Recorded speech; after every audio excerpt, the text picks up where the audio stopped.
It's your boy Zay-P, Zay-P the I am. I am that I am, as you are that you are, for we are all that we are. From the individual to the many, for the many comes the all, and the all is one. So I'm back with a brand new video, a live video with a lot of my people from Facebook in the Facebook communities. Thank you all for coming through and sharing out. I'm feeling connected with Erik. Many channels know Erik as, he's kind of a guide for a lot of us who have been walking the path of connecting consciously with spirit. He is one of my guides, as he is many others. And at the same time, for some reason, one of my Starseed guides came through and is here scolding me. He's been scolding me for like the last 2 hours. And he says I'm just too sensitive and that I take objective critique as scolding, when really there is much to be proud of. So Erik tells me right off the bat I need to get into what's been on my mind recently. And I typically do not like to dive too deep into the idea of, say, toxic fatherhood. And Erik's saying that really the idea of fatherhood fractured in the 50s and 60s, where things were very, like, prior to television even, really, where there was no narrative of what family should look like, of what fatherhood should look like. And then when the possibility came of being able to put people on TV, to be able to put family situations and to be able to put examples of how you should be, the public starts to emulate. The public starts to try to fit that mold. And so with that, we see a lot of people trying to shoehorn themselves into these very structured, idealistic kind of shapes and forms. Cookie cutters, right? Cookie cutter images. Everybody wants to be normal. The fact of the matter is, this is an abnormal world. We are all abnormal. None of us are normal, so to speak. I mean, there's a normalcy if you want to reduce the fact that we are of the same species, but we're not all of the same species. There are other species here, right? We are just one species, and that does not mean that the other species here do not matter or do not have an experience. So when we shift away from that, I've been seeing some recent examples of just really harmful fatherhood and just real selfish, toxic behaviors. And I don't get it. It stoked the fire in my belly to definitely get back to connecting with the dads out there and pushing forward that agenda of fatherhood actually being cool. Fatherhood, I'm not an old man. I don't know, the whole dad bod thing, okay, whatever. Life is evolution. People get older, some people get softer, some people get firmer. It doesn't really, that's all physical and superficial. But the fact of the matter is, life goes on, right? And ultimately, it's got to come back to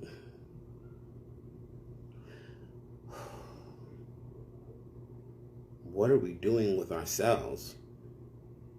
What are we doing with the lives that we are creating? The way we treat ourselves often will reflect the way we treat our children. And a lot of times, those fathers out there who are so harmful and destructive to their kids, abandoning, abusive, violent, really makes me sick. It really makes me sick, yeah. All right, so Erik's just encouraging me. I just got to tell my truth. There's some of these guys out here that just really need to catch these hands. Like, it's just, and I'm not that type of guy. I never was. And even if I ever was, I would never go back to being that. But I'm definitely not that type of guy now. But there are just those aspects in the human realm, in the very relatable, very real world aspects where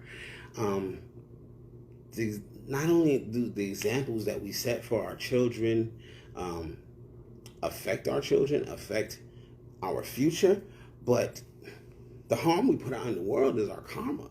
Like, and not only is that our karma, we're just revisiting upon future generations the same thing that has been haunting past generations. In this present moment, the only generation, the only person, the only being, because we are more than just this vessel, we are more than just a person, the only being possible, able to create change, to affect any kind of difference, is the self. It all comes down to you. That knowing in thyself, that knowing in the spark and the spirit and the divine within. And I always preach this, I always say this, I know everybody knows. But when we know that aspect of ourselves and we can stay true to that, we do not have to pick and choose between living a life that serves us and living a life that serves others. Living a life that at least doesn't cause more harm.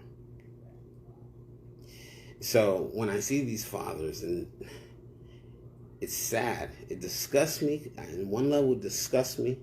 And another level, it's really sad because it's really like a lot of pain. It's a lot of lost little boys, hurt little boys. And it's a lot of trauma.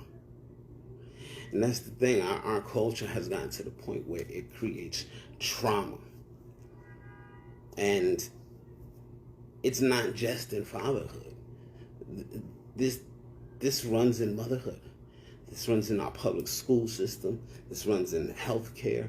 This runs just in many of the industrial complexes that we have in place. But coming back to self and coming back to the Father, it makes those like me feel triply responsible for carrying that mantlehood, for carrying that example, for shining that light.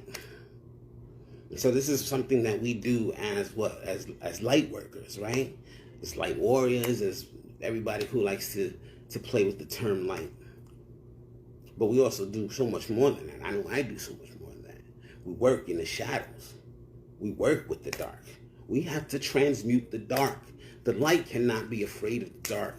We have to stop avoiding the dark. And this is the masculine coming through. And this is what Erik is here pushing through. We are the light. That's not some just passive experience. The light illuminates. It illuminates darkness. And here I'm shining to speak on fatherhood and the darkness therein. Fellas, men, we gotta collect ourselves.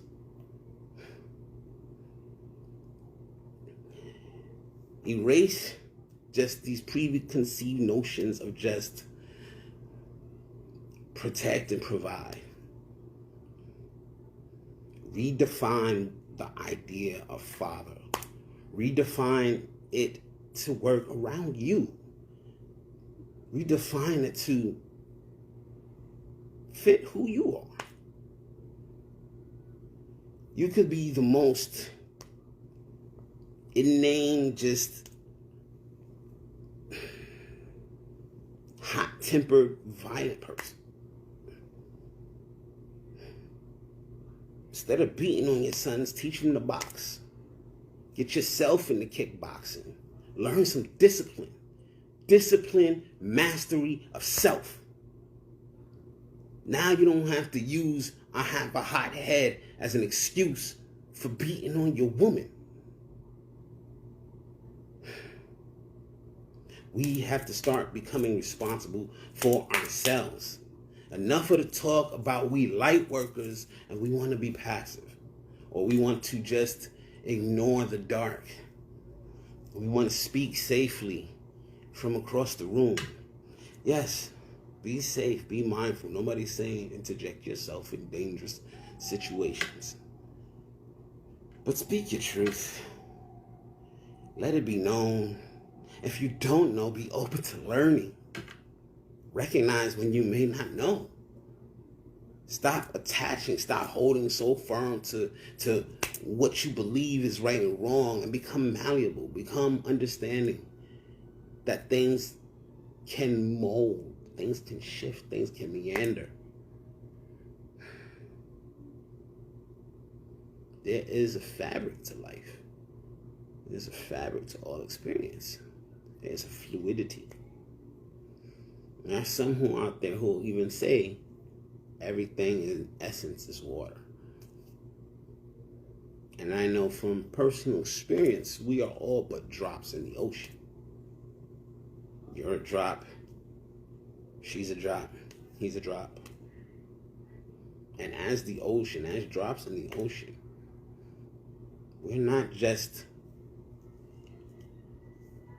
swayed to the winds and irresponsible for ourselves. We're still accountable to ourselves. We are the one. And so to those men, I really want to see us step up. I really want to see us become responsible for ourselves, become the fathers that we maybe never had. Even if you had a father, the father you never had, you can envision that because you always wished for it. Had you not, you would not be such a harmful father. You know what you've done, the things you do, the ways you hurt your own seed. I'm guilty of this too. I'm emotional, I'm hot-headed, so I yell sometimes, I scream, ah! I sometimes think my son is really scared of me. And I love that kid with all my heart, and every day I make the effort and I try.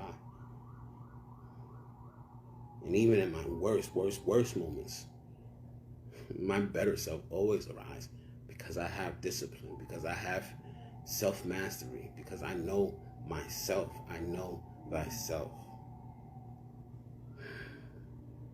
Hold yourself accountable to self. There's no reason not to. There's no one else to let down. At the end of the day, this experience all comes back to you, and the karma you create is the karma you create.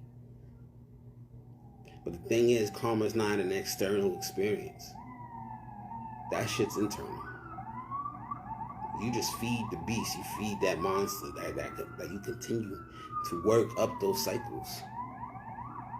Because you got all the chaos within. So, to all my fellas, that's been on my heart. That's what Erik's been here for. That's what Orin, my Lyran guide, is here for, because a lot of that strength and power comes from, that Lyran aspect.